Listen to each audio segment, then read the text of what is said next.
Many years ago, about 5 years ago by now, I embarked on a journey.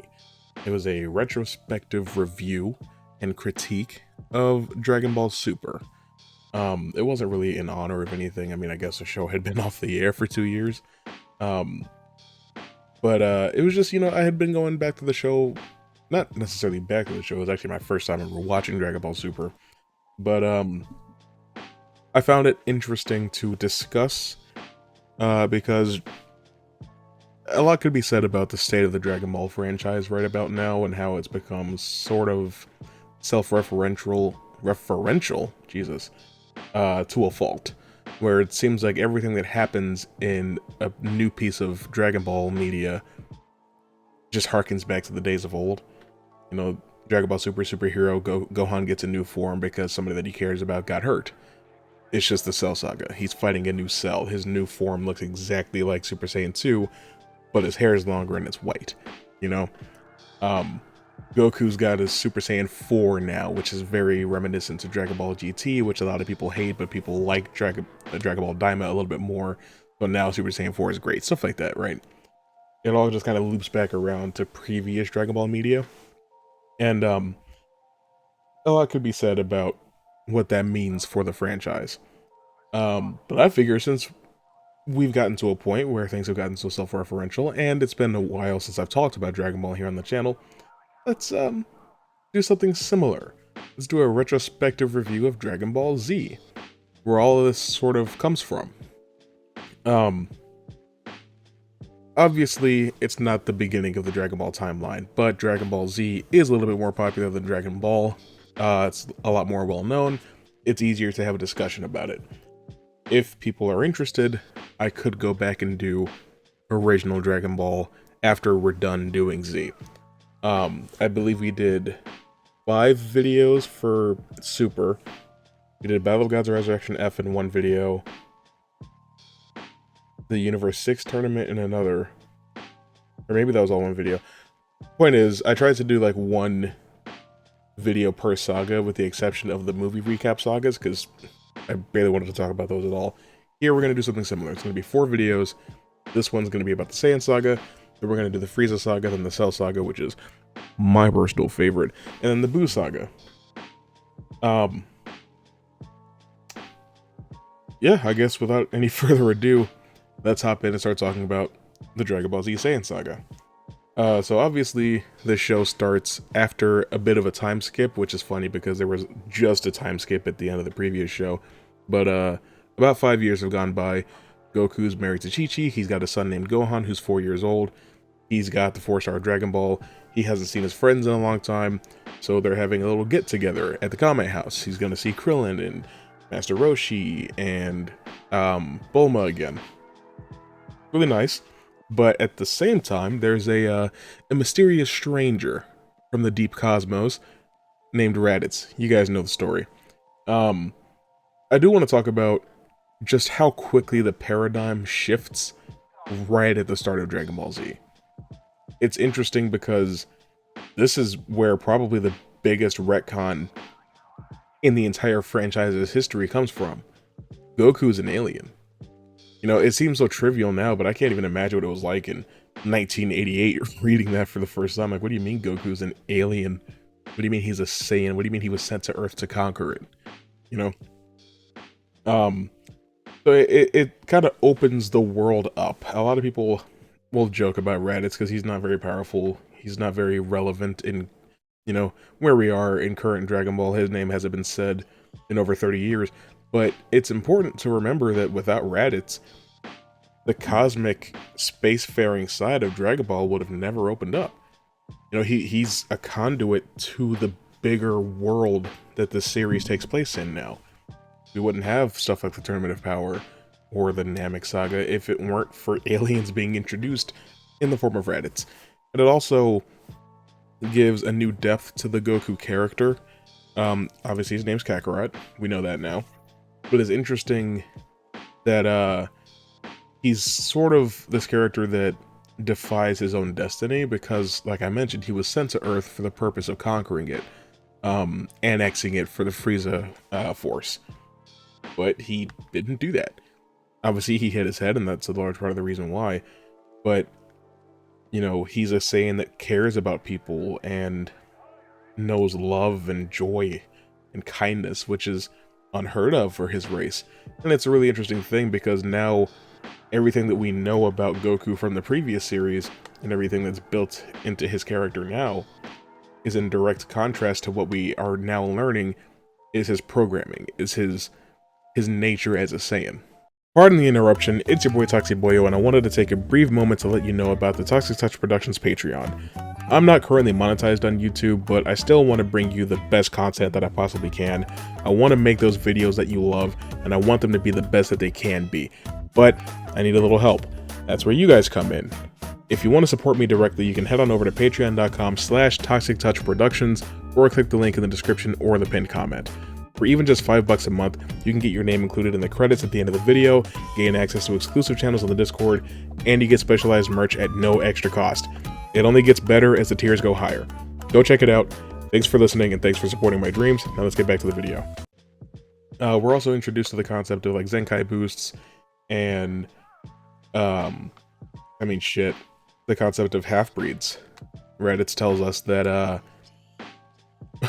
and this is something I've been curious about for a long time. How does Raditz and how do other Saiyans know that half-breeds have more potential and can be stronger than full-blooded Saiyans?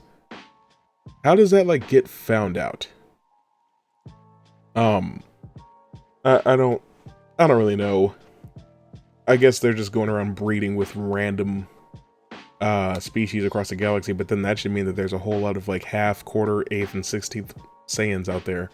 But I don't know, the series never seems interested in discussing that aspect of it. Maybe it's just a theory. A game theory! Anyway. But from there, it's obviously really interesting to see like Piccolo and Goku have to team up to take down Raditz. It's also mind-blowing to have Goku die right at the beginning of the story.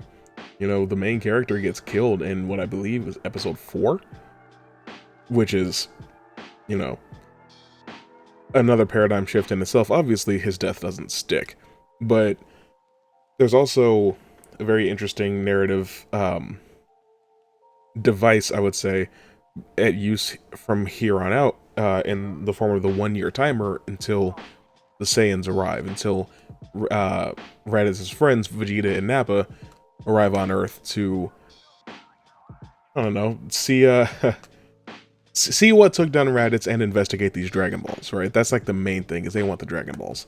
So that means that, you know, this one warrior who was so strong, it took Goku and Piccolo working together, and for Piccolo to ultimately kill Goku in the efforts of killing Raditz. He's got 2 buddies that are way stronger than he is, and they're on their way, right? Their strongest guy is in the ground right now. So they have a lot of work to do. They have to climb this, what seems to be insurmountable mountain to even try to prepare for what's coming. But really, they have no reference. They really can't. Who are they going to train with that's going to get them strong enough? You know? From here, I really enjoy everything that Goku goes through. I really like all of the Snake Way stuff, and everything with King Kai. King Kai is a really funny character that adds a lot to the world of Dragon Ball as well. I like Gregory, I like Bubbles. They don't really add much, but it's fun. I like the unconventional way that Goku has to convince King Kai to train him. It's just, you know, Dragon Ball's still a comedy at this point, right? Like, it's leaning further towards action, but it's still a comedy at its core. And all of that is still intact here. I even find the particular techniques that Goku learns from King Kai to be relevant to his character, because there's the Kaioken, obviously, which can increase his physical attributes, but it comes with a huge trade-off. It causes immense strain on his body. So it forces him to use it in calculated moments, use it as briefly as possible, and use it with probably more forethought than any other attack that he's ever had to use before. And then there's the Spirit Bomb, which pretty much can only be used by somebody who's pure of heart, and it relies on the strength of the world around him, which is interesting for a character like Goku because, you know, unfortunately, right, the dub has kind of turned him into this Superman type character, but he's never really been someone that fights for the sake of protecting the world.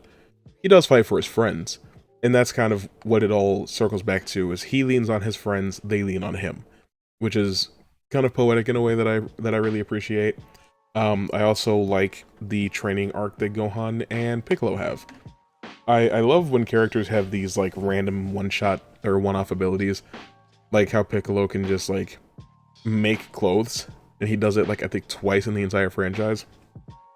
But it's obviously interesting from a power scaling perspective that after Gohan turns into an ape, Piccolo is just able to one-shot the moon in like a couple seconds.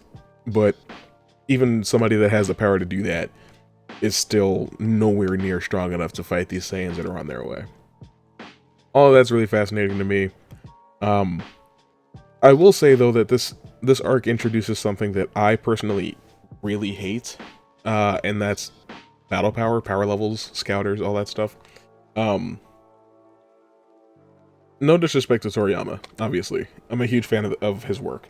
The thing is, with scouters and power levels, is that it is probably the worst, most lazy, and least effective way to communicate how strong somebody is in relation to another character. Let's just put a number on it, you know? And especially because the farmer with the shotgun's power level is 5, right? And then Raditz's power level is something like 1500. Like, to me, it seems like your average human being, even if they do have a gun, should be tens of thousands of times weaker than a Saiyan who was able to one-shot blow up a planet, right? So not only do they have to tell us in plain terms with a number on the screen how strong somebody is, the numbers themselves feel arbitrary, right? Like, we'll get to it later, but like, first form Frieza, his power level is 530,000. That is something that I'll always remember. And so, like, if Raditz is at over 1,000, then you would think that just a couple hundred Saiyans from before the planet got blown up, if they jumped Frieza, probably could have won. But the show also goes to great lengths to tell you that that's not possible. So it kind of makes you wonder, like, what is the point of these numbers? Why are they set where they are? You know, because even if Goku and Piccolo were only in like the low hundreds, they were still able to beat somebody whose power level was in the 4 digits, right? So it's non-linear in a way that's really frustrating as a viewer, to the point that, like, they haven't mentioned somebody's power level since the Frieza saga. You could try to speculate, but I mean, what are you gonna say? Broly's power level in the Dragon Ball Super movie is 10 octillion? It doesn't matter anymore, you know? Like, you only need a power level of like 100 to blow up the moon. You mean to tell me 20 farmers with a shotgun could blow up the moon? I don't know, that's a weird tangent that I just went off on. None of that has anything to do with anything. I don't even remember what I was talking about before. But yeah, so Piccolo and Gohan are training together. Gohan's obviously quite scared. He's only, 4 years old, going on 5 at this point. His dad is dead, and he's being trained by this green stranger, being forced to learn how to survive in the wilderness and how to manipulate his energy so that he can fly and do all these other things. And unfortunately, this is where the meme of Piccolo being Gohan's real dad comes from, which is really strange to me because they're only like 4 years apart in age. But I guess that's neither here nor there. Like, Piccolo's like 8 or 9 years old right now. You would tell me he's Gohan's real dad. But it does kind of demonstrate, like, there's a lot of discussion around Dragon Ball Z Abridged by Team 4-Star, which in the mid to late 2000s was like the only thing keeping the Dragon Ball franchise alive, really, outside of games and that terrible live-action movie. And so they kind of got to control the narrative to a certain degree regarding these characters and the world they're in. But it's frustrating as somebody who's a lifelong fan of the franchise to see so many people take like what's clearly a joke and just run with it, because I feel like there's a lot of people out there that haven't really watched Dragon Ball Z and are just familiar with it through memes or from DBZA or from the games, and they really think that Piccolo is the better father figure for Goku. But I want to talk about the fact that Goku is dead right now because he was protecting his son. Like, he very clearly loves his son, and they just had a whole 4 years together just building their relationship. That's why Gohan's so devastated right now, is because his dad just died, you know? But clearly over the year that Gohan and Piccolo spend together, they do get closer, they do form a stronger bond, and it's nice to see it come full circle when the Saiyans arrive. Let's talk about what happens when Nappa and Vegeta do arrive on Earth. Goku's not there yet. He needs a couple hours to get back because he's not quite light speed just yet. But I think that, like, this is the first time that death or stakes on that level really loomed over Dragon Ball as a franchise, but it's also the first time that, like, it starts to become trivialized. Because while it is devastating to watch a couple of Cybermen, like, take down Yamcha, like, Yamcha's dead, right? He gets blown up by a fucking Cyberman who was about on par with Raditz. So it does show you that, like, that Shinhan, Yamcha, Krillin, they have come a long way in the last year. But, like, watching Nappa come in and just, like, decimate Tien, he punches him so hard his arm comes off. Chaozu blows himself up trying to take out Nappa and does 0 damage. And he kills Piccolo in the process of trying to kill Gohan. It's a nice touching moment when Piccolo does sacrifice himself for Gohan, but still, like, it's really shocking watching characters just get dispatched left and right, because, yeah, characters have died before, but, you know, never quite like this. Never without making any sort of impact. You know, Nappa has virtually taken 0 damage this whole time, and he's pretty much squad wiped. We're just down to Gohan and Krillin now. But the way that things change when Goku does get there and he pretty much packs up Nappa with ease is really interesting. It's nice to see him using the Kaioken in a very, like, succinct way, using it to end the fight as quickly as possible, because he is angry, he's furious, and he doesn't want people to be put at any further risk. So he tries to end the fight as quickly as possible with Nappa, and then he pleads with Vegeta to fight somewhere that's less populated so that nobody else can get hurt. But the fight between Goku and Vegeta right here at the beginning of the franchise is still one of the best. Well, not the franchise, but at the beginning of this particular series, is still one of the best in the entire thing, right? Because of what it represents narratively, because Vegeta is this character that's like, oh, I'm a noble, I'm an elite Saiyan, I'm royalty, you shouldn't be able to even come close to me. We shouldn't even be, you know, in the same conversation. But Goku, with techniques like the Kaioken, is able to close the gap or even get out in front of Vegeta's power level.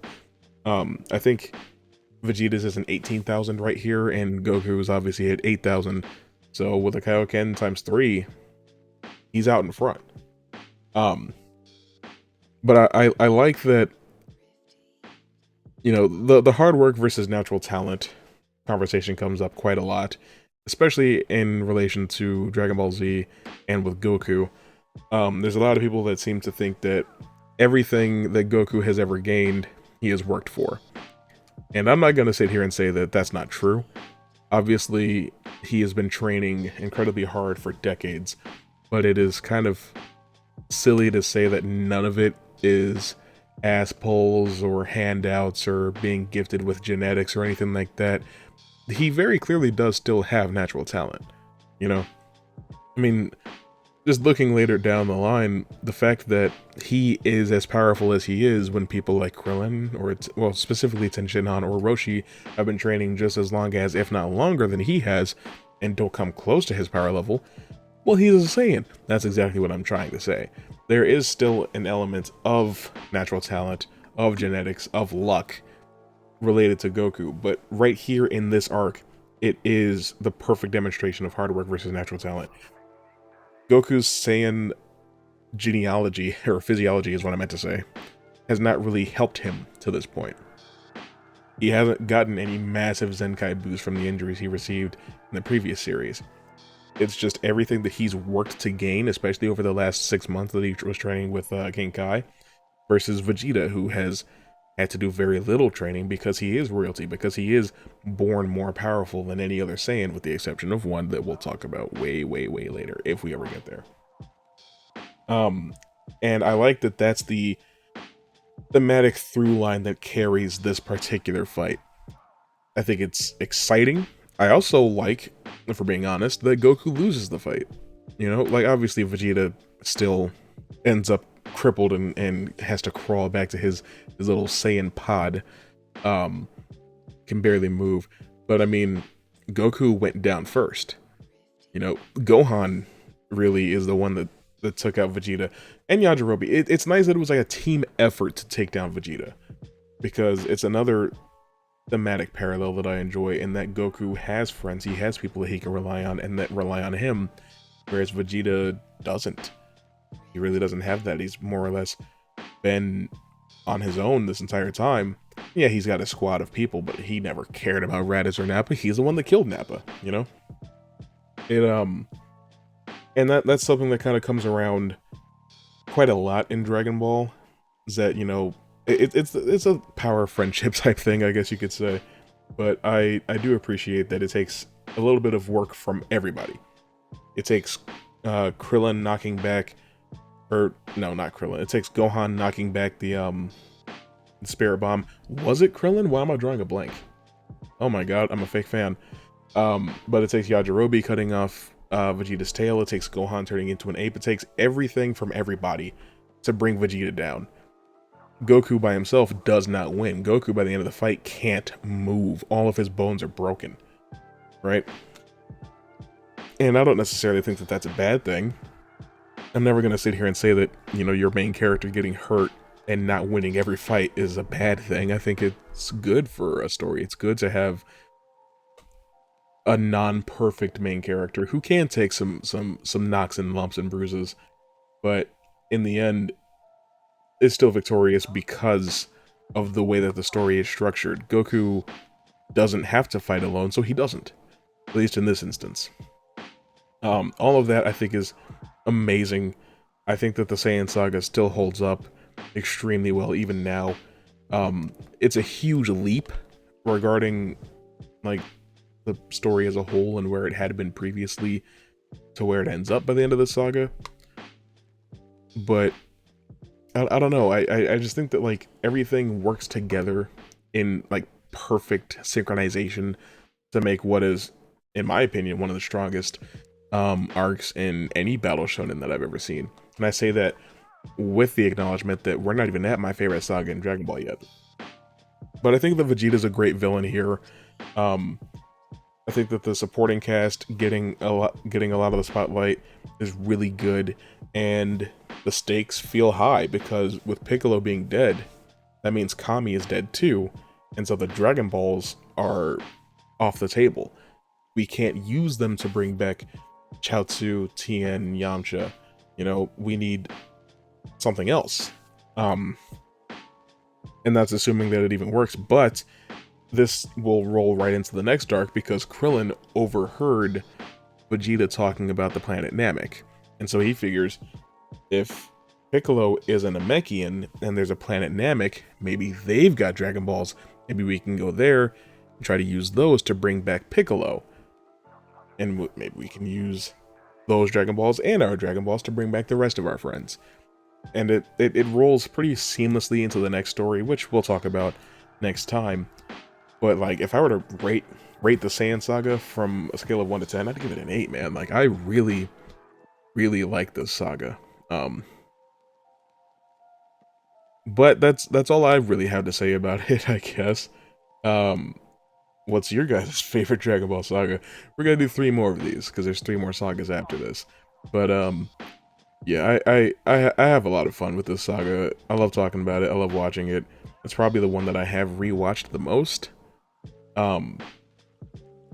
Anyway, I'm gonna stop talking. I'm gonna get out of here. Hit the Patreon, you know, check that out if you want to. Check out my book, check out my music if that's what you want to do.